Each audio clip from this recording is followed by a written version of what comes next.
Hello everyone! Tingnan natin ano yung mga posibleng paparating sa inyo. Ngayon, bukas or sa mga susunod na araw or panahon. Timeless reading naman po ito kahit kailan po ito.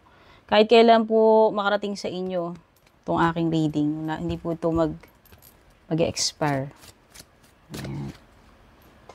So, ako nga pala si Purple Teen para sa mga bago rito. Kung hindi pa po kayo naka-like, follow, or subscribe, please don't forget to like, follow, or subscribe. Yes, I do private readings. Tignan nyo na lang po yung mga nakasulat sa description or kayo mismo yung magsadya, mag-message privately sa aking official page.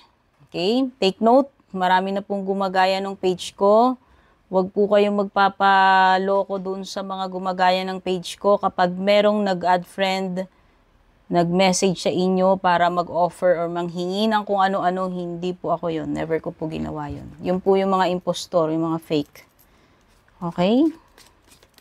So, ito yung deck na gagamitin natin. Favorite ko to. Dito tayo kukuha, kung ano yung mga posibleng paparating sa inyo.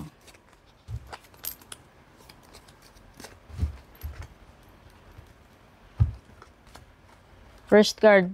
Uy, ayoko neto. Ending. Ending, pwedeng mabigat na problema, mabigat na kalungkutan.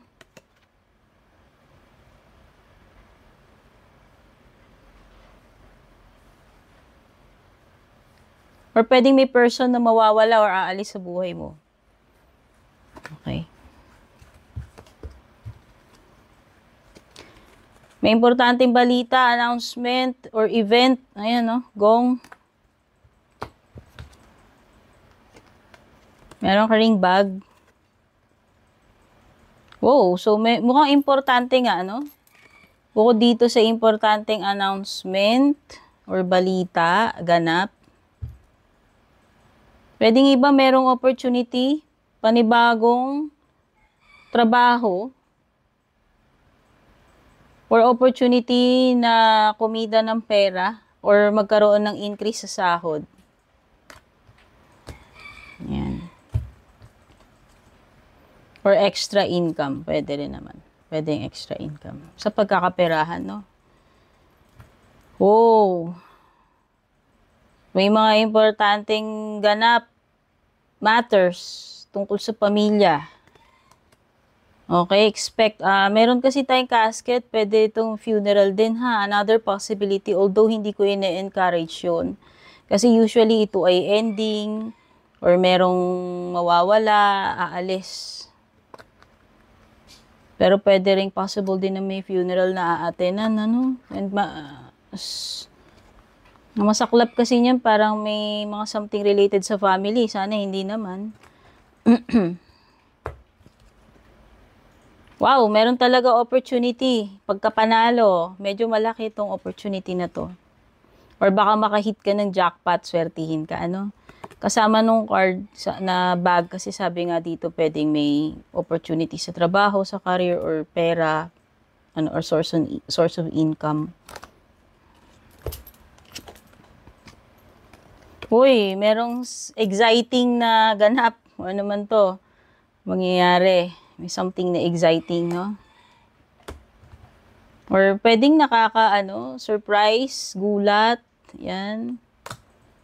Hindi lang siya exciting, pwedeng nakakagulat or Okay, kung may pagdadaanan ka man, mukhang may mga something dito na pagdadaanan mo, pero lang, saglit lang, Or pwedeng may staycation, travel, or period or phase na pagdadaanan mo, which is lang, para kang saglit lang, kumbaga maiksing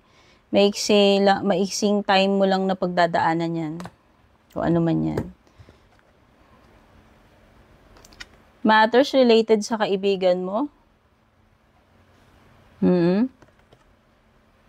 Tutulungan ka, poprotektahan ka, or vice versa nitong kayo as magkaibigan. Or loyalty, kasi dog is about loyalty rin. Maybe someone will prove you na loyal siya sa'yo, So, anything related sa loyalty, sa connections mo man yan, sa job, or whatever. Ay, I'm sorry. Meron talagang kalungkutan yan. Dalawang puno na yan at meron pang lumitaw na ganito. Casket, bahala na po kayo. Ayokong ini-entertain yan, kaya lang lumilitaw dito. So, explore din natin yung possibility na pwedeng mangyari yan. Yung kagaya ng sabi ko, either may funeral na aatenan or pwedeng may aalis sa buhay mo. And merong kalungkutan sa pamilya, may mga importanteng bagay about family. I'm just here to read the cards, guys. Although wala namang guarantee ito, disclaimer, card reading lang to. Hindi naman to guaranteed na totoo or magkakatotoo. Okay, may whale. Whale is about overthinking. Kaya ang sinasabi sa'yo dito, huwag mo na masyadong pagsakitan ng ulo, huwag ka na mag-worry sa mga bagay na wala pa naman. No? Pwedeng na-overthink mo lang. No? So, yan. Ito yung mga bagay na huwag mo nang pag-aksaya ng oras na nag-aalala ka sa wala pa naman or hindi naman talaga totoo or hindi naman mangyayari pa. Okay? Be in the present. Yan. May marireceive ka.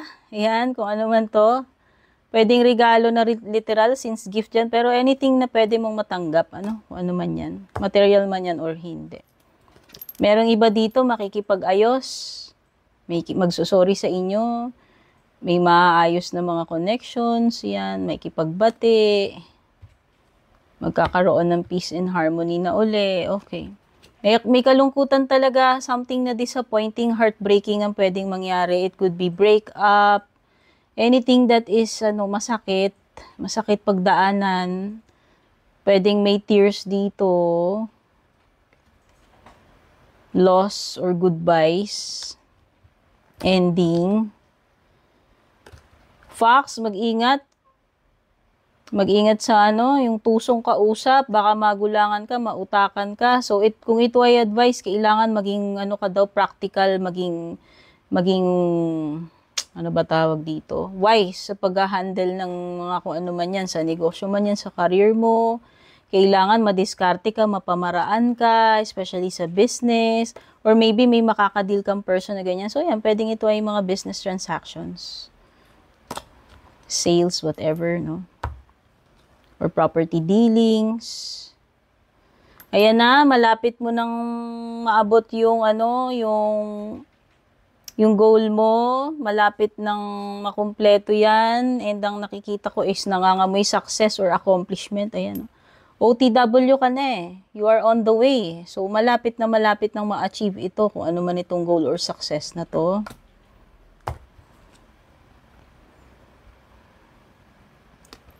A period of confusion, kawalan ng direction, possible with the forest card. Oo. May mga situation dito na unpredictable or hindi guaranteed, no?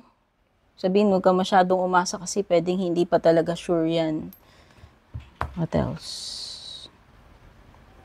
Ayan, may mga mahihirap na sitwasyon, kalagayan man dito, huwag ka daw mag-alala kasi protektado ka. With the staff card, hindi ka pababayaan basta-basta. Okay, so ibig sabihin you'll be able to survive. Last card. Possible na may mga trouble, intriga. Possible dito na may mga yung mapagbibintangan, mapagdidiskitahan, masasalang sa hot seat. Okay? So, yan yung mga nakuha kong energies dito sa kung ano yung mga posibleng paparating sa inyo. As always, hangad ko na makatulong sa inyo yung mga readings ko. Love you all. Take care. God bless and babush.